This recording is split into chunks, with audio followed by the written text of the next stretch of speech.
Assalamualaikum warahmatullahi wabarakatuh. Hai, saya Eko Yulianto, mahasiswa pertukaran Merdeka di Universitas Negeri Makassar. Pada kesempatan video kali ini, saya akan membahas mengenai hubungan terapeutik. Nah, sebelum lanjut ke video, jangan lupa like, komen, dan subscribe-nya ya guys. Nah, teman-teman, ada yang tahu hubungan terapeutik itu seperti apa? Hubungan terapeutik di sini bukan seperti hubungan dengan penjual dan pembeli seperti di pasar ya guys. Simak video dari saya untuk menjelaskan hubungan terapeutik itu sendiri seperti apa.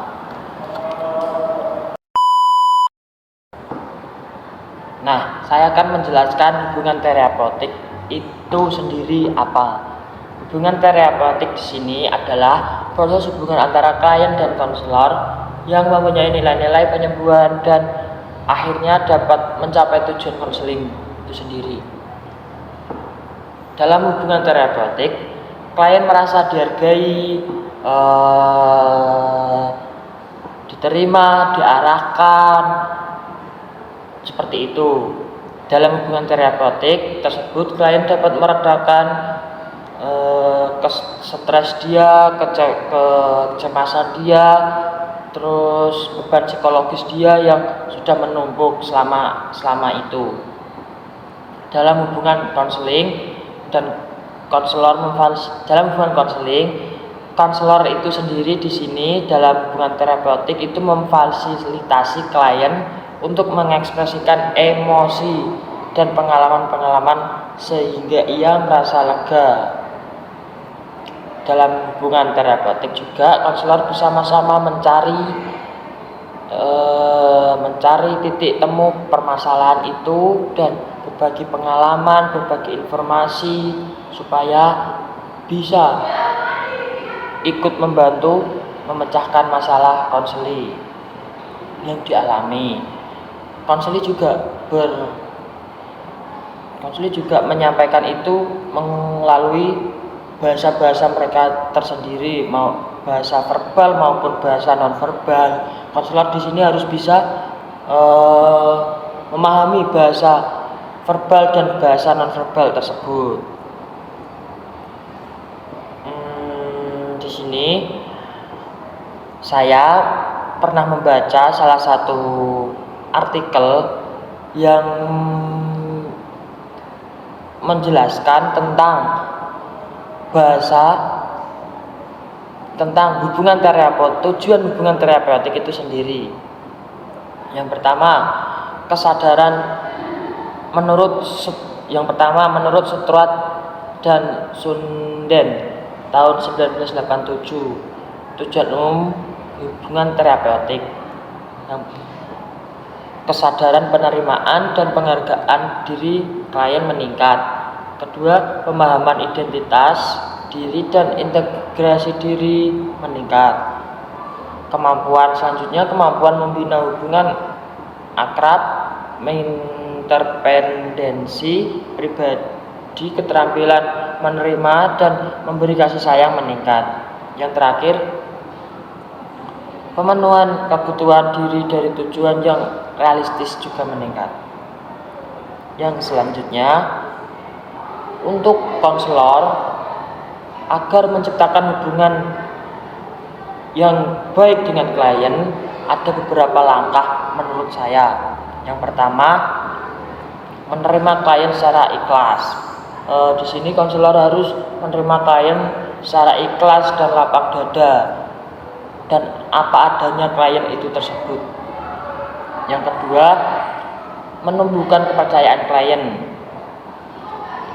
Di sini konselor harus bisa menumbuhkan rasa kepercayaan klien terhadap konselor supaya klien bisa menceritakan semua permasalahan yang dialaminya.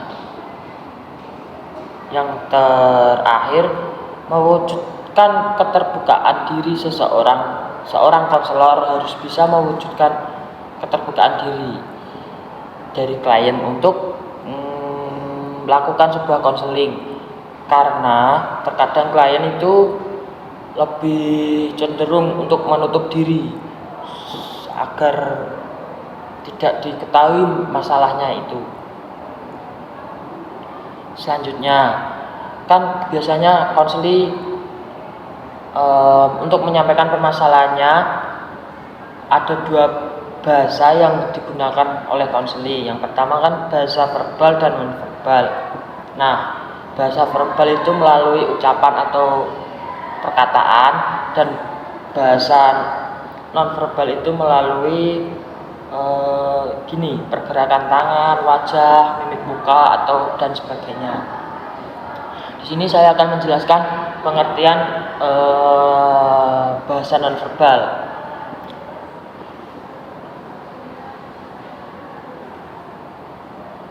Bahasa non-verbal bertujuan untuk meningkatkan kualitas hubungan dan klien. Komunikasi non-verbal merupakan istilah yang digunakan untuk menggambarkan semua isi dan pesan peristiwa komunikasi antar manusia melebihi kata-kata yang diucapkan. Komunikasi non-verbal ini dianggap memiliki hubungan yang lebih erat daripada komunikasi verbal. Karena apa? Karena hubungan nonverbal ini bisa langsung merasakan lah, itu menurut saya bisa langsung terasa jika konseli menggunakan bahasa nonverbal ini. Contohnya kalau konseli ini merasa sedih, merasa stres, bisa dilihat dari matanya yang kalau sedih biasanya dia lebih cenderung berkaca-kaca jika bercerita tentang masalahnya. Terus kalau stres itu dilihat dari matanya jika dia bercerita tentang masalahnya yang bisa membuat dia stres. Nah, konseli yang stres ini biasanya cenderung melamun, tatapannya kosong gitu. Nah, demikian penjelasan dari saya.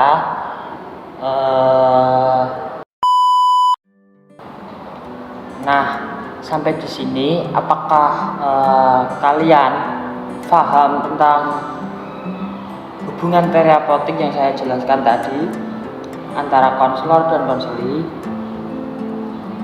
Mungkin cukup itu saja yang bisa saya sampaikan atau bisa saya bagi kepada kalian, para penonton setia.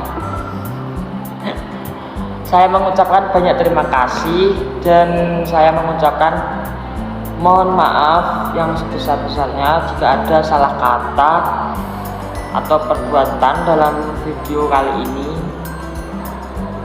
Mungkin itu saja, cukup. Sekian, wassalamualaikum warahmatullahi wabarakatuh. Jangan lupa subscribe.